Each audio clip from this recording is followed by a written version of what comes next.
Salam dan selamat pagi untuk kita semua, saudara-saudara dan Bapak Ibu yang diberkati oleh Tuhan. Pada pagi hari ini kita akan mendengarkan firman Tuhan di dalam Injil Lukas pasal yang ke-14, pasal yang ke-17, ayat yang ke-11 sampai dengan ayat yang ke-19. Dari Injil Matius sampai dengan Injil Yohanes, hanya kitab Injil Lukas saja yang mencatat ke-10 orang kusta. Saudara kalau sudah membaca firman Tuhan pasti tahu. Nah, firman Tuhan pada pagi hari ini di dalam Injil Lukas pasal yang ke-17 ayat yang ke-11 sampai dengan ayat yang ke-19. Saudara-saudara, kita kasih dalam Tuhan sebelum kita mendengarkan firman Tuhan, mari kita berdoa terlebih dahulu minta pimpinan daripada Tuhan.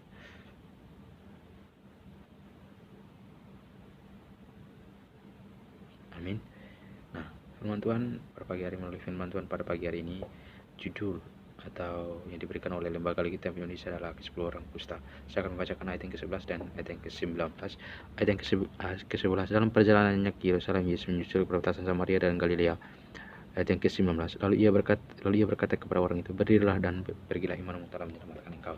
Saudara yang terkasih dalam Tuhan Yesus Kristus, melalui pembacaan pada pagi hari ini saya akan mengambil suatu tema atau menyampaikan suatu tema, yaitu bukti iman yang sejati. Saudara yang terkasih dalam Tuhan Yesus Kristus, Tuhan Yesus Kristus dalam perjalanannya ke Yerusalem menuju Galilea, Tuhan Yesus menemukan ke-10 orang kusta, atau yang disebut dalam Alkitab adalah hukuman atas dosa yang diperbuat. Ketika mereka melihat Tuhan Yesus, lalu mereka berseru untuk memohon kesembuhan kepada Tuhan Yesus Kristus. Dan ketika Tuhan Yesus melihat mereka, Dia menyuruh mereka untuk memperlihatkan diri mereka kepada Tuhan. Artinya Kristus memiliki belas kasihan kepada mereka, saudara-saudara. Ketika mereka dalam perjalanan mereka mengalami pemulihan, ketika mereka tadinya Tuhan Yesus menyuruh mereka untuk pergi memperlihatkan diri mereka kepada imam-imam, ketika mereka dalam perjalanan mereka mengalami pemulihan atau kesembuhan. Dan dalam dari ke-10 orang kusta, seseorang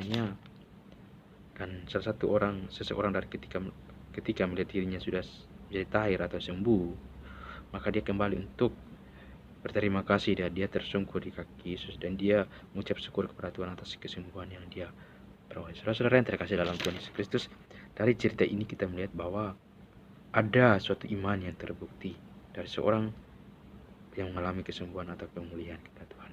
Dia kembali ketika dia mengalami kesembuhan, ketika dia mengalami pemulihan, dia sadar bahwa kesembuhan itu, pemulihan itu berasal dari Kristus, bahwa Tuhan sudah menyembuhkan dia kembali untuk bersyukur kepada Tuhan. Nah, bagaimana membuktikan iman yang sejati? Saudara-saudara, hidup yang memuliakan Tuhan. Kalau kita melihat di ayat yang ke-15, situ seorang dari mereka ketika melihat bahwa ia telah sembuh, kembali ia memuliakan Allah dengan suara nyaring. Saudara, ayat yang ke-15 di situ mengatakan, Paulus berkata bahwa kita dapat memuliakan namanya melalui bagaimana kita menjalani hidup dan aktivitas. Paulus menegaskan bahwa segala sesuatu yang kita lakukan bukan untuk kepentingan diri kita sendiri, tetapi harus bertujuan untuk memuliakan Tuhan dan menyenangkan dan menghormati Kristus. Bahkan yang paling sederhana sekalipun seperti makan dan minum juga dapat memuliakan nama Tuhan. Hal itu dilakukan agar orang yang berada di sekitarnya beroleh selamat. Di dalam 1 Korintus pasal yang ke-10 ayat yang ke-31 sampai dengan 33 kita dapat melihat bersama-sama bagaimana cara kita makan dan minum membuat nama Tuhan dikenal, yakni kita menerima berkat Tuhan dengan mengucap syukur sebelum makan dan dengan menikmati secukupnya, tidak berlebihan atau serakah, agar tidak menjadi batu sandungan bagi orang lain. Saudara yang terkasih dalam Tuhan Yesus Kristus, lalu bagaimana orang yang memuliakan nama Tuhan? Secara lebih luas, pertama tentunya lewat ibadah, penyembahan secara pribadi, baik pribadi maupun bersama Tuhan. Nyatakan hormat dan penyembahan kita lewat doa, puji-pujian yang agung dan megah, tapi dengan sepenuh hati dan tulus sebagai rasa ucapan syukur kita. Kedua adalah lewat menghargai sesama manusia sebagai segambar Allah, termasuk menghargai segala potensi ilahi yang ada di dalam diri manusia tersebut. Dengan mengembangkan hidup ini menjadi berkat untuk sesama, kita sedang menyaksikan kemuliaan Allah lewat kemuliaan ciptanya. Ketiga adalah dengan menghargai dan mengelola dengan baik secara semua ciptaan Allah. Saudara yang terkasih dalam Tuhan Yesus Kristus, dan poin yang kedua adalah bagaimana membuktikan iman yang sejati. Poin yang kedua adalah hidup yang mengucap syukur kepada Tuhan. Kita dapat melihat di ayat yang ke-16. Saudara-saudara yang terkasih dalam Tuhan Yesus Kristus, kita dapat melihat bersama-sama di ayat yang ke-16. Lalu tersungkur di depan lalu tersungkur di depan kaki Yesus dan mengucap syukur kepadanya. Orang itu adalah orang Samaria. Saudara-saudara, kalau kita melihat orang Yahudi dan orang Samaria, mereka tidak saling artinya tidak saling bersatu. Makanya kalau kita melihat di sini, poin yang kedua yang saya ambil adalah bagaimana buktikan iman yang sejati. Poin yang ketiga adalah hidup yang mengucap syukur kepada Tuhan. Saudara-saudara, seperti yang kita lihat tadi ayat yang ke-16, ada seekor burung gagak rasa sangat tidak puas dengan hidupnya. Artinya dia tidak merasa puas, tidak merasa bersyukur akan hidupnya. Suatu hari dia melihat seekor angsa yang berbulu putih. Dia langsung membandingkan dengan dirinya yang sangat hitam dengan angsa putih itu.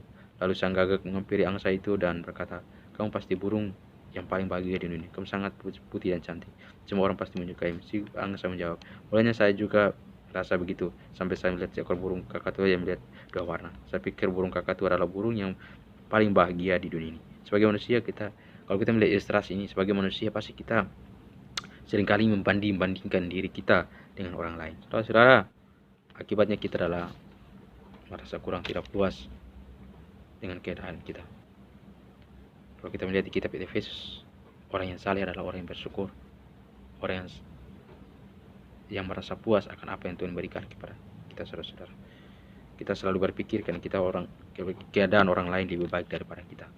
Mereka lebih bahagia, lebih cantik, lebih kaya, lebih pengertian, lebih hebat dan lain sebagainya. Mungkin kita pernah melihat keadaan teman kita yang sepertinya memiliki kehidupan yang sangat ideal atau sangat baik daripada kita. Saudara-saudara, sejak kecil ia sangat disayang oleh orang tuanya. Apa saja yang dia mau bisa diberikan dengan mudah, seolah-olah tidak pernah mengalami kesusahan seumur hidupnya. Saudara-saudara yang terkasih dalam Tuhan Yesus Kristus, sementara keadaan kita tidak seberuntung dia. Bagaimana sikap kita, saudara-saudara, sebagai orang-orang percaya kepada Tuhan, sebagai orang-orang yang sudah dipakai oleh Tuhan, sudah menjadi hamba Tuhan?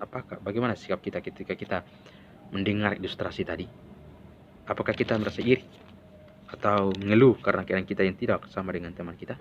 Atau kita bersyukur karena kita tahu bahwa sesuatu itu kadang-kala diperlukan untuk bentuk kita menjadi pribadi yang mandiri dan tangguh. Saudara-saudara yang terkasih dalam Tuhan Yesus Kristus, sebagai orang-orang yang percaya kepada Tuhan, sebagai orang-orang yang sudah dipakai oleh Tuhan menjadi seorang hamba Tuhan, jangan kita membandingkan diri kita dengan orang lain. Kita harus selalu bersyukur, saudara. Kita ada sampai saat hari ini itu karena Tuhan. Kita ada sampai saat ini itu karena anugerah Tuhan. Kita ada sampai saat hari ini itu karena cinta kasih Tuhan, saudara-saudara. Karena Tuhan masih mengasihi kita.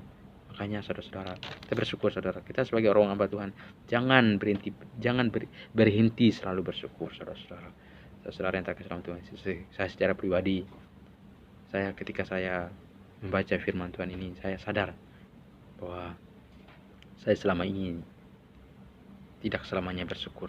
Tapi ketika saya membaca firman Tuhan ini, meneliti firman Tuhan ini, saudara-saudara, saya mendapatkan hal yang baru. Artinya saya mengoreksi diri diri saya secara pribadi, bahwa saya harus selalu bersyukur. Saya ada sampai saat hari ini itu karena itu Tuhan. Saya ada sampai saat hari ini karena anugerah Tuhan. Tuhan masih mencintai. Tuhan punya kasih kepada kita, saudara-saudara. Jika kita mengeluh keadaan diri kita menjadi seperti gagak, saudara-saudara, yang tidak pernah merasa puas dengan hidupnya, meskipun memiliki kebebasan dan tidak ditempatkan di dalam sangkar seperti burung-burung lainnya. Maka kita harus bersyukur.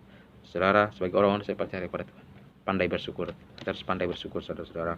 Maka kita harus bersyukur senantiasa atas apa yang kita miliki. Dengan demikian kita akan berbahagia dan merasa damai sejahtera yang berasal dari Tuhan Yesus Kristus. Saudara-saudara, melalui poin yang pertama dan kedua. Poin yang pertama mengatakan bahwa bagaimana membuktikan iman yang sejati. Poin yang pertama tadi, hidup yang menyembah kepada Tuhan. Dan poin yang ketiga adalah hidup yang selalu bersyukur kepada Tuhan. Saudara-saudara yang terkasih dalam Tuhan Yesus Kristus, melalui poin yang kedua poin ini, refleksinya atau bagi taruh kesimpulannya bagi kita adalah, dari khotbah ini kita mendengar bagaimana kita mempunyai iman yang berbukti dan iman tertuju kepada Tuhan, selalu memuliakan nama Tuhan dan selalu mengucap syukur kepada Tuhan. Jadi saudara-saudara yang terkasih dalam Tuhan Yesus Kristus, biarlah firman Tuhan kita dengar pada siang hari ini. Biarlah kita selalu mempunyai iman yang tertuju kepada Tuhan, iman yang tetap kuat di dalam Tuhan. Seperti hari khotbah, punya iman yang seperti orang yang mendirikan rumahnya di atas batu, saudara. Kita jangan punya iman seperti orang yang mendirikan rumahnya di atas pasir, saudara. Kita harus melihat bahwa orang yang mendirikan rumahnya di atas batu fondasi di atas batu, seperti orang yang kuat, orang yang melakukan firman Tuhan. Saudara yang terkasih dalam Tuhan Yesus Kristus, kita mendengar pada hari ini firman Tuhan, kita dengar pada hari ini, biarlah kita mempunyai iman yang terbukti kepada Tuhan, dan selalu firman Tuhan selalu memberkati kita semua. Saudara yang terkasih dalam Tuhan Yesus Kristus, kita bersyukur dalam keadaan hal apapun, ketika kita dalam tantangan, ketika dalam masalah, ketika kita dalam suatu pencobaan yang membuat kita berat, kita tidak mampu menangani lagi, kita harus bersyukur, saudara. Pertanyaannya bagi kita adalah, apakah kita selama ini selalu bersyukur atas apa yang Tuhan berikan kepada kita, atau malah kita menyalahkan Tuhan? Saudara, koreksi hati kita, koreksi pribadi kita sebagai teman sudah percaya, koreksi pikiran kita, saudara. Kita jangan egois, kita jangan sombong, saudara-saudara. Kita harus selalu bersyukur, saudara-saudara. Sebagai orang sudah percaya kepada Tuhan, bersyukurlah senantiasa, sebab itulah yang kehendaki Allah dalam Kristus bagi kamu. Demikianlah firman Tuhan yang saya sampaikan pada hari ini. Biarlah firman Tuhan yang saya sampaikan selalu memberkati kita semua. Mari kita berdoa untuk kita menutup kita dalam doa firman Tuhan. Mari kita berdoa.